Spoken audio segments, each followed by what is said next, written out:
భారతదేశంలో ముఖ్యంగా ఆంధ్రప్రదేశ్, తెలంగాణ రాష్ట్రాల్లో ప్రతి నెల 30వ తేదీన కుల వివక్ష నిర్మూలన, ఎస్సీ, ఎస్టీ అట్రాసిటీ చట్టం, రాజ్యాంగపరమైన హక్కులపై అవగాహన కల్పించడానికి పౌర హక్కుల దినోత్సవం నిర్వహిస్తారు. ఈ సందర్భంగా అధికారులు గ్రామ సభలు ఏర్పాటు చేసి ప్రజల సమస్యలను తెలుసుకొని వాటి పరిష్కారానికి చర్యలు తీసుకుంటారు. ఇందులో భాగంగా నెల్లూరు జిల్లా కోవూరు మండలం చంద్రమౌళి నగర్ గిరిజన కాలనీలో మండల డిప్యూటీ తహసీల్దార్ సిబ్బంది నిర్వహించడం జరిగింది. ఈ సందర్భంగా కోవూరు టీడీపీ మండల ఎస్టీ సెల్ ఉపాధ్యక్షులు యాకసిరి లోక్సాయి కొన్ని సమస్యలను డిప్యూటీ తహసీల్దార్ కు తెలియజేశారు.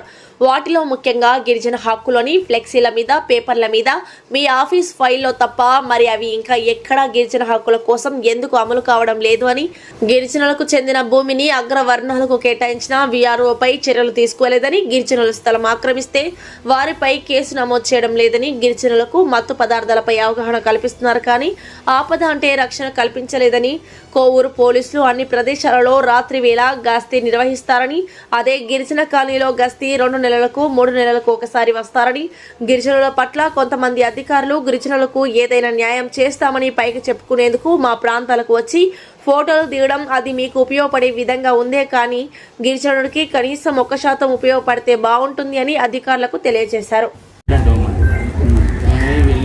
కంప్లైంట్ ఇచ్చే రోజు కూడా మిమ్మల్ని కలిసాము. మీరు పక్కగా చెప్పినట్టుగా ఒక కంప్లైంట్ ఇవ్వండి అని అన్నాం. ఆ రోజు కంప్లైంట్ ఇస్తే ఎస్ఐ గారి ఇంతవరకు ఎలాంటి రెస్పాన్స్ లేదు.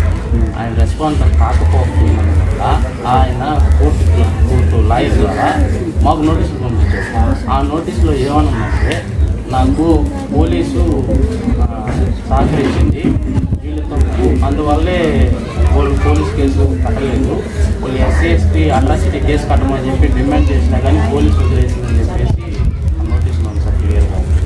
దాని గురించి ఎస్పీ గారు కూడా కంప్లైంట్ ఇచ్చాం. ఎస్పీ గారు కంప్లైంట్ ఇచ్చిన తర్వాత ఎస్పీ గారు నేరుగా ఆయన పిలిపించి స్టేషన్లోకి మమ్మల్ని నిలబెట్టి కనీసం స్టేషన్లో కూర్చునే దానికి కూడా అర్హత లేని పరిస్థితి గిరిజనులకు ఈరోజు కోవూరులో ఉంది సార్. ఆ గ్రీవెన్స్కి ఆయన పంపించిన ఫోటో నెక్స్ట్ నేను అదే అడగదాం అనుకుంటాను. మీకు వచ్చింది కదా మేడం ఫోటో, ఆ ఫోటోలో నేను కూర్చొని ఉన్నానా, నిలబడుకొని ఉన్నానా?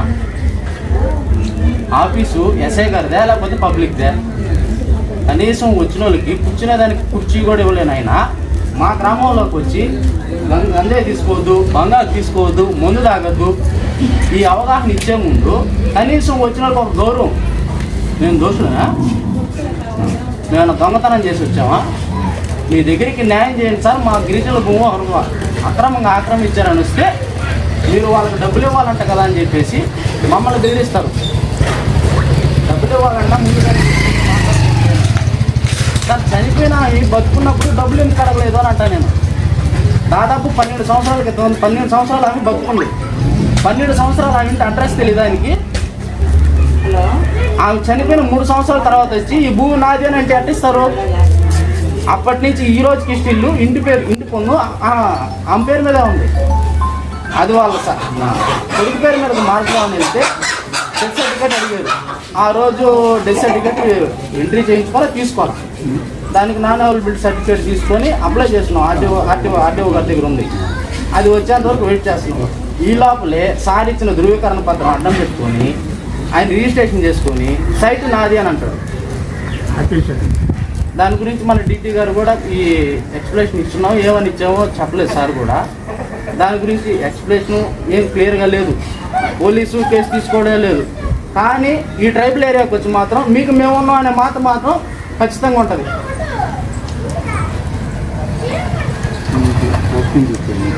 వచ్చాయి సార్. అది మరి నేను జిల్లా రిజిస్టర్ ఆఫీస్ దగ్గర కూడా వెళ్ళాం. నెక్స్ట్ గురువారం క్యాన్సిలేషన్ ఆర్డర్ ఇస్తాము అని అన్నారు. కానీ మా మీద ఇంత జరిగినప్పుడు వాళ్ళ మీద ఎందుకు ఎలాంటి యాక్షన్ తీసుకోలేకపోతున్నారు? అదే మేము ఒక సెంట్ భూమి తీసుకుంటాం వెళ్ళి పొడుగుపాటికి, రెండో రోజు భూమి మీద ఉండడం.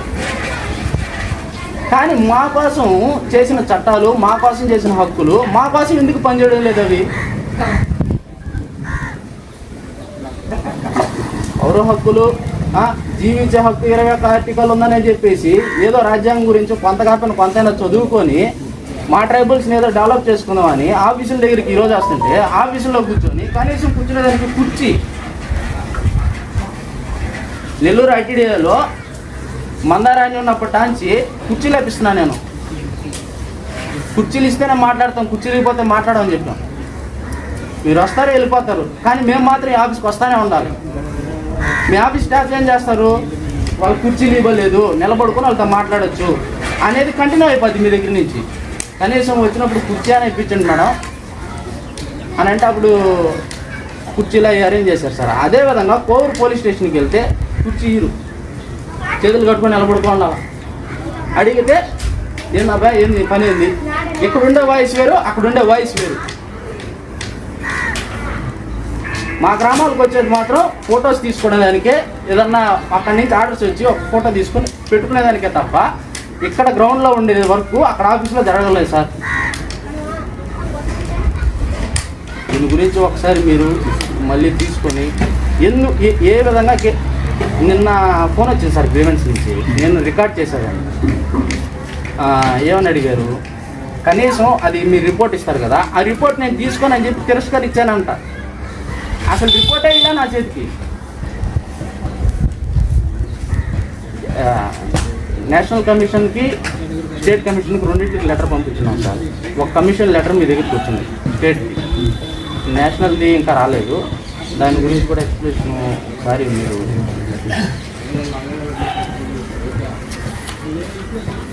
గ్రామంలో సార్ మేము గ్రామం అంతా ఎస్టీలో ఉండేది.